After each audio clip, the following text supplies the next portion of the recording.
కొంచెం తీసేసుకొని అది తీసుకో.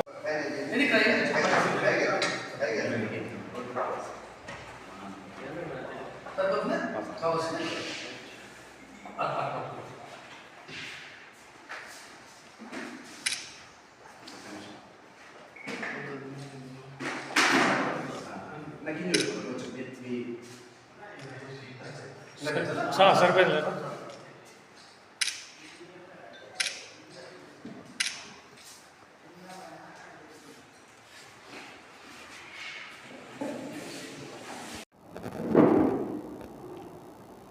మార్చి 14వ తారీఖు జనసేన పార్టీ ఆవిర్భావ దినోత్సవం, 12వ ఆవిర్భావ దినోత్సవం. జనసేన పార్టీ శ్రేణులకు అందరికీ కూడా ఆ రోజు పండుగ వాతావరణం రాష్ట్ర వ్యాప్తంగా నెలకొంటుంది. అటువంటి రోజు పిఠాపురంలో జనసేన ఆవిర్భావ దినోత్సవం లక్షలాది మందితో నిర్వహించడం జరుగుతుంది. ఆ కార్యక్రమానికి జనసేన పార్టీ నాయకులు, కార్యకర్తలు, వీర మహిళలు, ప్రజలు లక్షలాదిగా వేలాదిగా తరలి రావాలని చెప్పేసి కోరుతా ఉన్నాం. ఎందుకంటే ఈ రాష్ట్రం భవిష్యత్తు కోసం, రాష్ట్ర ప్రజల కోసం, తెలుగు ప్రజల కోసం పవన్ కళ్యాణ్ గారు జనసేన పార్టీని స్థాపించడం జరిగింది. ఎన్నో మహోన్నతమైనటువంటి సిద్ధాంతాలతో ఆయన ఈ పార్టీని స్థాపించారు. ఎందుకంటే ఈ రాష్ట్రంలో అరాచక పాలనను అంతమొందించాలి, ఈ రాష్ట్రాన్ని కాపాడుకోవాలని చెప్పేసి 11 సంవత్సరాల కిందట ఆయన జనసేన పార్టీని ఆవిర్భవించారు. అందుకు అనుగుణంగా ఆయన కార్యాచరణ ప్రకటించుకొని ఒక వ్యూహం ప్రకారం ఈ రాష్ట్రంలో జనసేన పార్టీని దినదిన అభివృద్ధి చేశారు. ఈరోజు జనసేన పార్టీ రాష్ట్రంలో కూటమి ఆధ్వర్యంలో అధికారంలో ఉంది. మనకు తెలుసు, గత 5 సంవత్సరాల్లో వైసీపీ చేస్తున్న అరాచక పాలన అంతమొందించాలని చెప్పి ఆయన ఎన్నో ఉద్యమాలు చేశారు, ఎంతో పోరాటం చేశారు, ఎన్నో ఇబ్బందులు పడ్డాడు. ఆయనతో పాటు జనసేన పార్టీ కార్యకర్తలు అయితేనేమి, నాయకులు అయితేనేమి ఎన్నో కేసులు అనుభవించి ఎన్నో కష్టాలు పడ్డారు.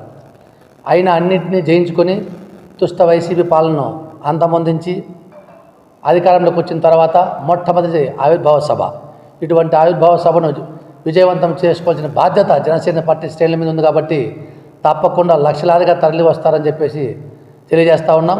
ముఖ్యంగా హిందూపురం పార్లమెంట్ నుంచి, ఇక్కడి నుంచి కూడా అన్ని నియోజకవర్గాల నుంచి కూడా బస్సులతో తరలి వెళ్తున్నాం. వేలాది మంది కార్యకర్తలు ఇక్కడి నుంచి బస్సులు, జీపులు, కార్లలో తరలి వెళ్తా ఉన్నాం. ఈ కార్యక్రమానికి ప్రతి ఒక్కరు కూడా జనసైనికులు అంతా కూడా బాధ్యతగా ఒక బాధ్యతలు తీసుకొని, ఎందుకంటే పిఠాపురం ఇక్కడి నుంచి కూడా చాలా దూరం ఉంటుంది, 800 కిలోమీటర్లు అవుతుంది. అందుకే ప్రతి జనసేన నాయకుడు, కార్యకర్త సభకు బయలుదేరి ఎలాంటి ఇబ్బందులు లేకుండా అంతా కూడా అక్కడ చేరుకోవాలని చెప్పేసి, ఎందుకంటే అక్కడ మా యొక్క నాయకులందరికీ కూడా పిఠాపురంలో, కాకినాడలో అక్కడ ఒక కళ్యాణ మండపం విడిది కూడా ఏర్పాటు చేశాం. అక్కడ భోజన సౌకర్యాలు కూడా ఏర్పాటు చేస్తూ ఉన్నాం. అదేవిధంగా బస్సులు కూడా ప్రతి నియోజకవర్గానికి బస్సు సౌకర్యం కూడా ఏర్పాటు చేస్తూ ఉన్నాం. ప్రతి నియోజకవర్గానికి కూడా బస్సు పంపిస్తూ ఉన్నాం. ఎందుకంటే కార్లు, జీపులోనే కాకుండా అన్నింటిలో కూడా అన్ని 7 నియోజకవర్గాల్లో కూడా బస్సులు ఏర్పాటు చేస్తూ ఉన్నాం.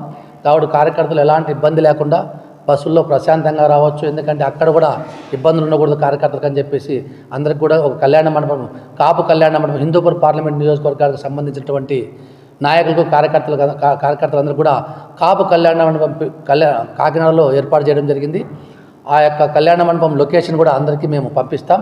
అదేవిధంగా అక్కడ కొందరిని మన వచ్చే వాళ్ళందరూ కూడా భోజన సౌకర్యం కోసం, అక్కడ ఏర్పాట్ల కోసం ముందుగానే కొందరు మనుషులు కూడా మేము పంపిస్తున్న వాళ్ళంతా కూడా రేపటికి అక్కడ చేరుకుంటారు.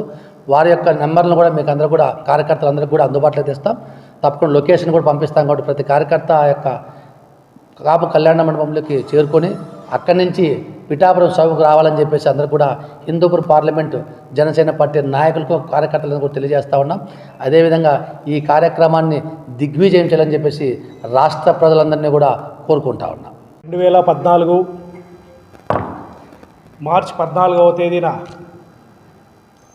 మా ఆరాధ్య దైవం అయినటువంటి శ్రీ పవన్ కళ్యాణ్ గారు జనసేన పార్టీని స్థాపించారు.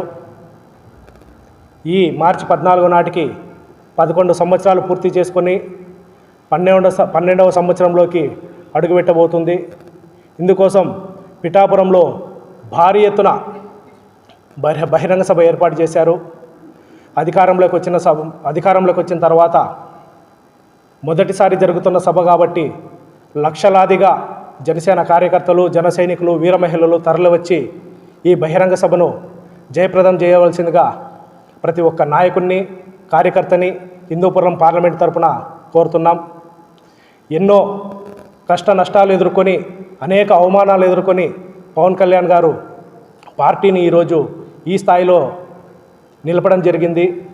మేము ఎంతో బాధ్యతగా ఈ కర్తవ్యాన్ని స్వీకరించి మా వంతుగా హిందూపురం పార్లమెంట్ నుండి ప్రతి నియోజకవర్గం నుండి బస్సులు ఏర్పాటు చేసి కార్యకర్తలను అక్కడికి తీసుకెళ్లే విధంగా ఏర్పాట్లు చేస్తున్నాం. ఇది ప్రతి ఒక్కరూ మన బాధ్యతగా స్వీకరించి ప్రతి ఒక్క కార్యకర్త దీన్ని జయప్రదం చేయవలసిందిగా ఈ సందర్భంగా తెలియజేస్తున్నాను.